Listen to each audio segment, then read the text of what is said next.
जज के सामने मुकर गया कि मैंने कुछ किया ही नहीं है। यह संजय रॉय कटघरे में मौजूद था।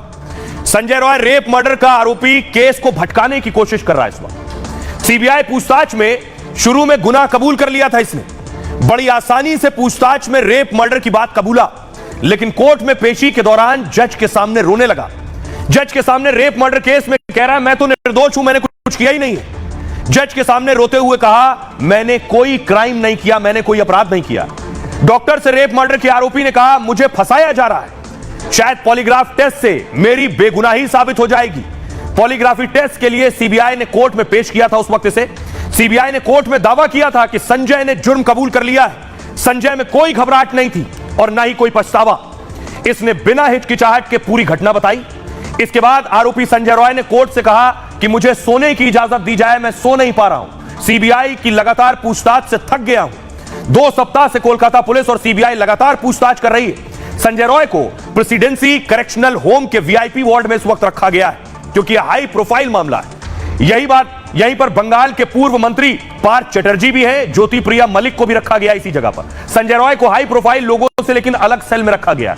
इसी सेल में संजय रॉय की पॉलीग्राफी टेस्ट कराई गई है, लेकिन संजय रॉय बार बार गुमराह करने की कोशिश कर रहा है। अगली तस्वीर में आपको दिखाऊं, संजय रॉय ने सिर्फ कोर्ट में अपने बयान को नहीं पलटा। एक और तस्वीर देखिए, ये बाकायदा सुकांत मजूमदार बीजेपी के नेता आज पीड़ित परिवार के से मिलने के लिए पहुंचे। वो तस्वीर आप देख रहे हैं, डॉक्टर के माताजी और पिताजी से मिले जिससे इस केस में जल्द से जल्द इंसाफ हो, इसके लिए आवाज उठा रहे हैं। लेकिन अगली तस्वीर देखिए कि पॉलीग्राफ टेस्ट हुआ संजय रॉय का। संजय रॉय पॉलीग्राफ टेस्ट में भी सीबीआई को गुमराह करने की कोशिश कर रहा है। क्या कह रहा है ये मैं आपको बताऊं। सीबीआई ने जब पॉलीग्राफ में सवाल पूछने शुरू किए इससे, तो इसने पूरी कोशिश की कि ये सीबीआई को और इस मशीन को भटका सके। क्या किया इसने देखिए, पॉलीग्राफ टेस्ट में आरोपी का हैरान करने वाला खुलासा था। अस्पताल पहुंचा, यह कह रहा है अस्पताल पहुंचा तो डॉक्टर की मौत हो चुकी थी। सूत्रों के मुताबिक संजय रॉय रेप मर्डर के कबूलनामे से पलट गया। संजय रॉय ने पॉलीग्राफी टेस्ट में सवालों के गलत जवाब दिए। महिला डॉक्टर से रेप और मर्डर की बात से पलटा है संजय रॉय। कहा मेरे सेमिनार हॉल पहुंचने से पहले डॉक्टर की मौत हो चुकी थी, डॉक्टर को मरा हुआ देखकर अस्पताल से भाग गया। कोलकाता पुलिस के सामने रेप और मर्डर की बात इसने पहले कबूली थी। सीबीआई से पूछताछ में भी इसने रेप मर्डर की बात कबूली थी। बाद में कोर्ट में संजय रॉय ने फंसाने का आरोप लगाया है। पूछताछ के दौरान संजय रॉय घबरा रहा था। सबूतों को लेकर पूछताछ की गई तो वो बहाना बनाने लगा। इसके जवाबों से सीबीआई संतुष्ट नहीं है। प्रेसिडेंसी जेल में ही संजय रॉय का पॉलीग्राफ टेस्ट किया गया। संजय रॉय ने पहले बताया था कि सुबह 4 बजे सेमिनार हॉल पहुंचा, जहां ट्रेनी डॉक्टर के रेप और मर्डर के बाद अस्पताल से निकला। हत्या करने के बाद सीधे अपने दोस्त के घर गया, पहले इसने कबूला। लेकिन इसका नया बयान सबूतों से मैच नहीं हो रहा है। पॉलीग्राफ टेस्ट के नतीजे अदालत में सबूत नहीं माने जाते हैं। इसमें जांच एजेंसी को केस सुलझाने में मदद जरूर मिलती है, लेकिन सवाल यह है कि जिस तरह से यह पलट रहा है, क्या यह मुमकिन है कि पॉलीग्राफ टेस्ट में कोई पलट सकता है। हमारे साथ कपिल कक्कड़ साहब जुड़ रहे हैं। सर, मेरा सवाल यह है कि क्या कोई इतना शातिर हो सकता है कि पॉलीग्राफ टेस्ट जो झूठ पकड़ने की मशीन है उसके सामने भी वो सफाई से खूबसूरती से झूठ बोलकर निकल जाए और मशीन ना पकड़ पाए? क्योंकि ये एक शातिर आदमी है और मैं इसको साइकोपैथ मानता हूं।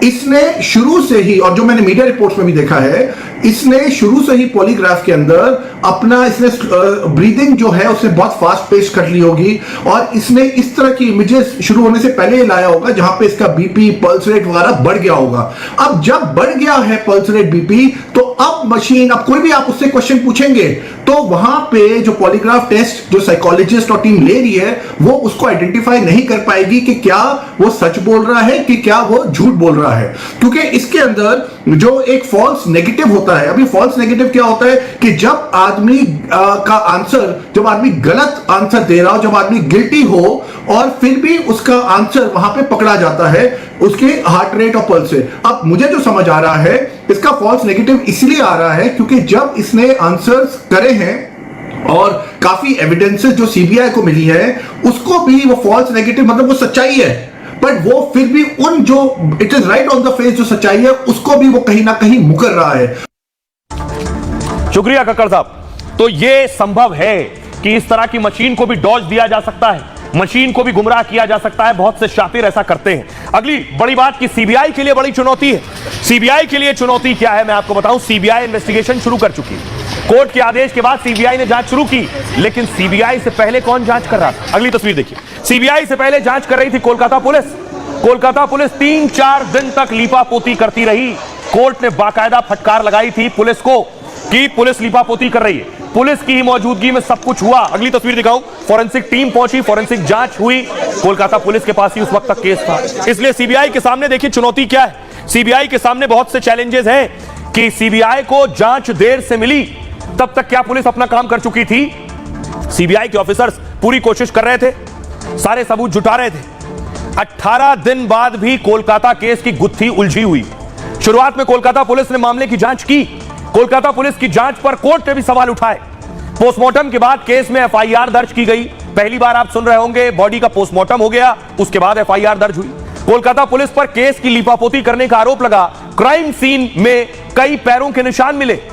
क्राइम सीन को सुरक्षित रखा जाता है, लेकिन सुरक्षित नहीं रखा गया। सीबीआई के सामने असली चुनौती यही है। मुख्य आरोपी के यूटर्न के बाद चुनौती और बढ़ गई है। अब तक उसे ही केस में मुख्य आरोपी माना जा रहा था, संजय रॉय को। हत्या का मकसद भी अब तक साफ नहीं है। 13 अगस्त को सीबीआई ने केस अपने हाथ में लिया, तब तक सब कुछ बदल चुका था। 8-9 की रात को हत्या हुई और 13 को सीबीआई के पास केस आया। पोस्टमार्टम भी हो चुका था, फॉरेंसिक भी। क्राइम सीन के साथ छेड़छाड़ की जा चुकी थी। 9 अगस्त के दिन क्राइम सीन का वीडियो सामने आया, जहां क्राइम सीन पर लोगों की भारी भीड़ दिख रही थी। मैंने तस्वीर भी आपको दिखाई। क्राइम सीन पर पुलिस के साथ अस्पताल के अधिकारी और कर्मचारी मौजूद थे। पहले अस्पताल की तरफ सुसाइड केस बताने की कोशिश की गई। डॉक्टर का पोस्टमार्टम कोलकाता पुलिस की जांच के दौरान हुआ। क्राइम सीन की फॉरेंसिक जांच कोलकाता पुलिस के सामने हुआ। अब सीबीआई के पास सबूत वही हैं जो कोलकाता पुलिस ने जुटाए थे। कोलकाता पुलिस अस्पताल प्रबंधन को कोर्ट से फटकार लग चुकी है और सेमिनार हॉल के ठीक बगल वाले कमरे में तोड़फोड़ भी हुई। आखिर रेप मर्डर के बाद ऐसा करवाने की वजह क्या थी? इन सारी वजहों से सीबीआई के सामने मुश्किलें और ज्यादा बढ़ गई हैं। अब हमारे साथ खास एक्सपर्ट सीबीआई के एक्स डायरेक्टर जुड़ रहे हैं हमारे साथ, मिस्टर ML शर्मा साहब। शर्मा जी, मेरा सवाल यह है, हमने सुशांत सिंह राजपूत के मामले में देखा कि लंबी इन्वेस्टिगेशन पुलिस करती रही, वहां भी पुलिस लीपापोती करती रही, फिर सीबीआई ने इन्वेस्टिगेशन शुरू किया तो सीबीआई के पास बहुत कुछ नहीं था। क्या यह मामला भी वैसा ही लग रहा है कि पुलिस सारा खेल कर चुकी थी, जब सीबीआई को मिला तो अब सीबीआई के पास वही सबूत हैं जो कोलकाता पुलिस ने जुटाए थे? हर केस अलग अलग होता है। कुछ केस बहुत मुश्किल होते हैं और कुछ केस इतने मुश्किल नहीं होते हैं।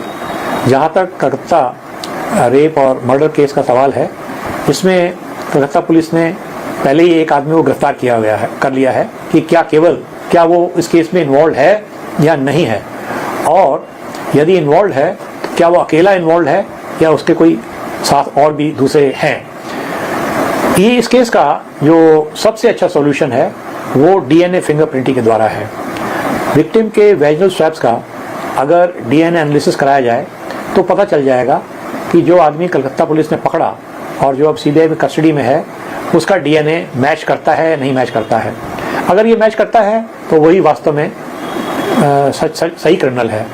और मान लो उसके अलावा और भी कोई डीएनए मिलते हैं वेजिनल स्वैब्स में, तो फिर सीबीआई को और लोगों की भी तलाश करनी पड़ेगी। मुश्किल तब होगी अगर जो गिरफ्तार व्यक्ति है उसका डीएनए मेल नहीं खाता है, फिर उसको ये माना जाएगा कि उसकी गिरफ्तारी गलत है और नए सिरे से तफ्तीश शुरू करनी होगी। शुक्रिया शर्मा जी इस तमाम बातचीत के लिए। अब सवाल यह है कि एक तरफ सीबीआई के लिए चुनौती है, दूसरी तरफ संजय रॉय गुमराह कर रहा है, झूठ बोल रहा है, लेकिन संदीप घोष का रोल क्या है? एक तस्वीर मैं आपको दिखाऊं, कुछ और लोगों से पूछताछ हुई। ये तस्वीर जो आप देख रहे हैं ये मेडिकल सुपरिंटेंडेंट है। सीबीआई ने आज इन्हें भी पूछताछ के लिए बुलाया, जो नए प्रिंसिपल नियुक्त हुए उन्हें भी पूछताछ के लिए बुलाया। लेकिन एक और तस्वीर देखिए, एक शख्स को 11 से 12 बार सीबीआई पूछताछ के लिए बुला चुकी है, वो है संदीप घोष। संदीप घोष ने ऐसा क्या किया है? सीबीआई बार बार पूछताछ के लिए बुला रही है और आज खबर यह है कि संदीप घोष का पॉलीग्राफ टेस्ट भी हुआ है दोबारा। আপনার বক্তব্যে কি সন্তুষ্ট নয় সিবিআই?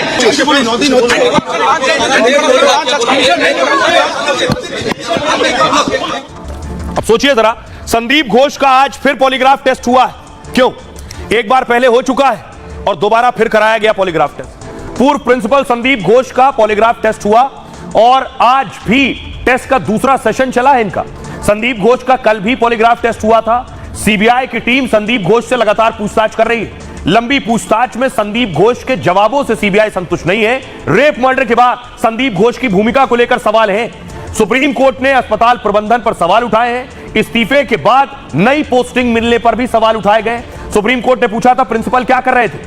अब सवाल यह, क्या प्रिंसिपल के कहने पर ही सुसाइड केस बताया गया। इस तरह के कई सवाल जिसके जवाब वो सही से नहीं दे रहा। इसी वजह से संदीप घोष का दोबारा आज फिर पॉलीग्राफ टेस्ट कराया गया है। यानी बार बार झूठ बोल रहा है या सीबीआई जवाब से संतुष्ट नहीं है। अस्पताल में भ्रष्टाचार को लेकर भी सीबीआई की जांच चल रही है। 13 घंटे तक संदीप घोष के आवास पर सीबीआई ने छापा मारा। इस दौरान कई अहम दस्तावेज सीबीआई ने बरामद किए। सीबीआई अफसर ने कहा कि छापेमारी में बहुत कुछ मिला है। दावा है कि संदीप घोष होटल बुक कर पार्टियां करते थे, इसके लिए पैसा इनके करीबी दिया करते थे। सीबीआई की टीम अपने साथ प्रिंटर भी इनका ले गई है। संदीप घोष पर सीबीआई का शिकंजा कसता जा रहा है। सुनिए जरा क्या कुछ कह रहे हैं कुणाल घोष और शहनवाज। आरजी कौर का जो रेप केस है, मर्डर केस है, वो तो तुरंत सॉल्व होना चाहिए। एक अरेस्ट वो भी कलकत्ता पुलिस ने किया है। सीबीआई क्या कर रहा है? जितना डिले हो रहा है, इतना फेक न्यूज, ये जो बहुत गॉसिप्स चल रहा है, पॉलिटिक्स चल रहा है, ये स्टॉप करने के लिए ये तो सॉल्व होना चाहिए। पहले तो वो मैटर सॉल्व होना चाहिए। टीएमसी आज सीबीआई को कह रही है कि इसको जल्दी बताओ। सीबीआई पूरे तह तक पहुंचेगी, कोई बख्शा नहीं जाएगा। इस मुद्दे पर देश के प्रधानमंत्री नरेंद्र मोदी जी ने भी कहा है, कोई भी हो उसे छोड़ा नहीं जाना चाहिए, बख्शा नहीं जाना चाहिए। तो सीबीआई कार्रवाई कर रही है। अभी कई लोगों के पॉलीग्राफिक टेस्ट लिए गए हैं। वहाँ जो उसके अंदर मुख्य आरोपी है उसके साथ और कई लोगों से लंबी पूछताछ हुई है और इसके तह तक सीबीआई जाएगी। पूरे देश को इंतजार है। टीएमसी इतनी बेचैन क्यों हो रही है? टीएमसी को डर क्या सता रहा है? टीएमसी को लग रहा है जल्दी जल्दी कर दिया जाए ताकि उनकी तह न खुले,